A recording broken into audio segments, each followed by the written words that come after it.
17 It was a house hewn from the frame of Cardinal de Retz's palace in the Rue Monsieur, but once inside the door there was nothing of the past, nor of any present that Rosemary knew.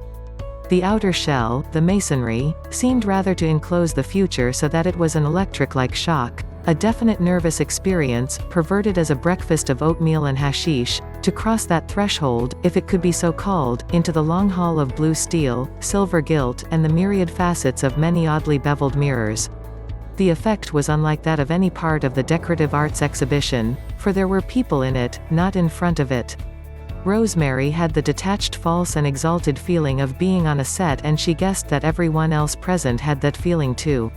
There were about 30 people, mostly women, and all fashioned by Louisa M. Alcott or Madame de Sager, and they functioned on this set as cautiously, as precisely, as does a human hand picking up jagged broken glass.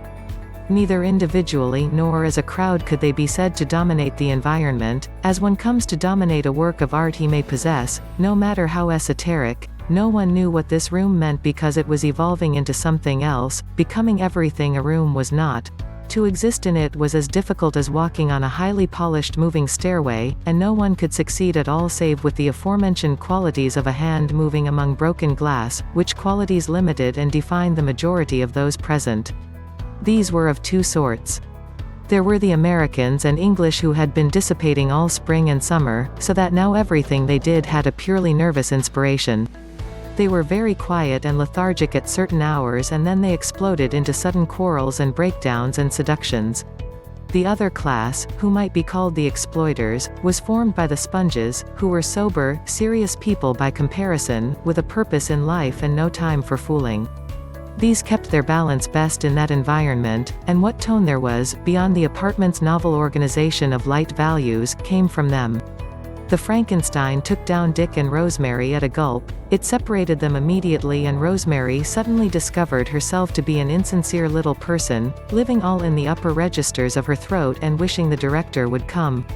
There was however such a wild beating of wings in the room that she did not feel her position was more incongruous than anyone else's.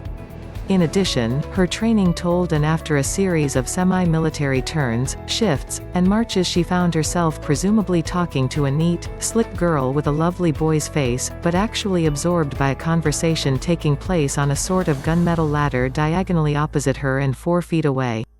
There was a trio of young women sitting on the bench. They were all tall and slender with small heads groomed like mannequins' heads, and as they talked the heads waved gracefully about above their dark tailored suits, rather like long-stemmed flowers and rather like cobras' hoods. "Oh, they give a good show," said one of them, in a deep rich voice. "Practically the best show in Paris, I'd be the last one to deny that. But after all," she sighed. Those phrases he uses over and over, oldest inhabitant gnawed by rodents. "You laugh once. I prefer people whose lives have more corrugated surfaces," said the second, "and I don't like her. I've never really been able to get very excited about them, or their entourage either. Why, for example, the entirely liquid Mr. North." "He's out," said the first girl. "But you must admit that the party in question can be one of the most charming human beings you have ever met." It was the first hint Rosemary had had that they were talking about the divers, and her body grew tense with indignation. But the girl talking to her, in the starched blue shirt with the bright blue eyes and the red cheeks and the very gray suit, a poster of a girl, had begun to play up. Desperately she kept sweeping things from between them, afraid that Rosemary couldn't see her, sweeping them away until presently there was not so much as a veil of brittle humor hiding the girl, and with distaste Rosemary saw her plain. "Couldn't you have lunch, or maybe dinner, or lunch the day after?" begged the girl. Rosemary looked about for Dick, finding him with the hostess, to whom he had been talking since they came in. Their eyes met and he nodded slightly, and simultaneously the 3 cobra women noticed her, their long necks darted toward her and they fixed finely critical glances upon her. She looked back at them defiantly, acknowledging that she had heard what they said. Then she threw off her exigent vis-a-vis with a polite but clipped parting that she had just learned from Dick, and went over to join him.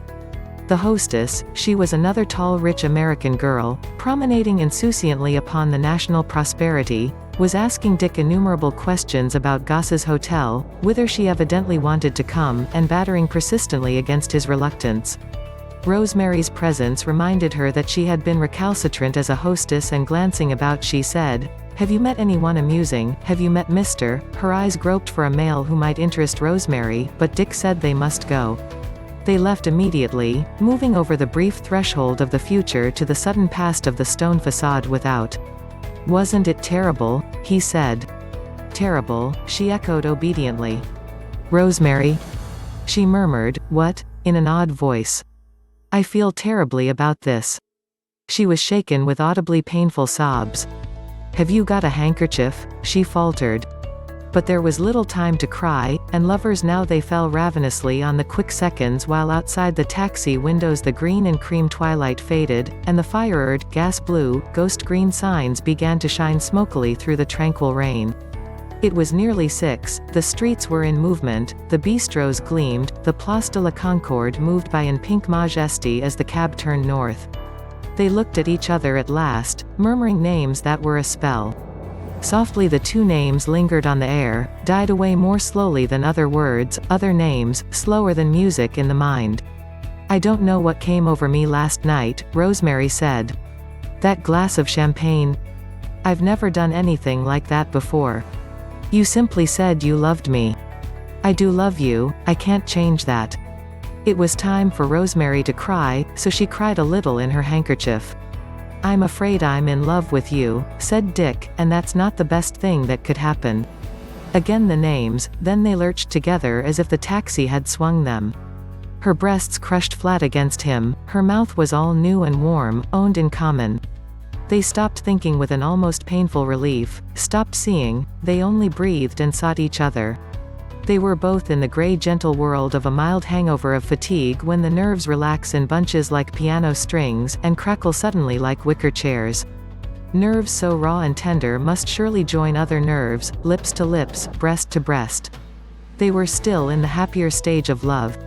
They were full of brave illusions about each other, tremendous illusions, so that the communion of self with self seemed to be on a plane where no other human relations mattered. They both seemed to have arrived there with an extraordinary innocence, as though a series of pure accidents had driven them together, so many accidents that at last they were forced to conclude that they were for each other. They had arrived with clean hands, or so it seemed, after no traffic with the merely curious and clandestine. But for Dick that portion of the road was short, the turning came before they reached the hotel. "There's nothing to do about it," he said, with a feeling of panic. "I'm in love with you, but it doesn't change what I said last night. That doesn't matter now. I just wanted to make you love me. If you love me everything's all right. Unfortunately I do. But Nicole mustn't know, she mustn't suspect even faintly. Nicole and I have got to go on together.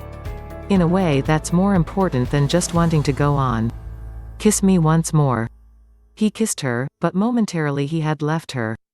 "Nicole mustn't suffer, she loves me and I love her, you understand that." She did understand, it was the sort of thing she understood well, not hurting people. She knew the divers loved each other because it had been her primary assumption. She had thought however that it was a rather cooled relation, and actually rather like the love of herself and her mother. When people have so much for outsiders, didn't it indicate a lack of inner intensity? "And I mean love," he said, guessing her thoughts. "Active love, it's more complicated than I can tell you. It was responsible for that crazy duel." "How did you know about the duel?" "I thought we were to keep it from you." "Do you think Abe can keep a secret?" He spoke with incisive irony. "Tell a secret over the radio, publish it in a tabloid, but never tell it to a man who drinks more than 3 or 4 a day." She laughed in agreement, staying close to him. "So you understand my relations with Nicole are complicated. She's not very strong, she looks strong but she isn't. And this makes rather a mess." "Oh, say that later. But kiss me now, love me now. I'll love you and never let Nicole see. You darling." They reached the hotel and Rosemary walked a little behind him, to admire him, to adore him. His step was alert as if he had just come from some great doings and was hurrying on toward others. Organizer of private gaiety, curator of a richly encrusted happiness. His hat was a perfect hat and he carried a heavy stick and yellow gloves. She thought what a good time they would all have being with him tonight. They walked upstairs, 5 flights. At the first landing they stopped and kissed. She was careful on the next landing, on the third more careful still. On the next, there were 2 more, she stopped halfway and kissed him fleetingly goodbye. At his urgency she walked down with him to the one below for a minute, and then up and up. Finally it was goodbye with their hands stretching to touch along the diagonal of the banister and then the fingers slipping apart. Dick went back downstairs to make some arrangements for the evening. Rosemary ran to her room and wrote a letter to her mother. She was conscience-stricken because she did not miss her mother at all.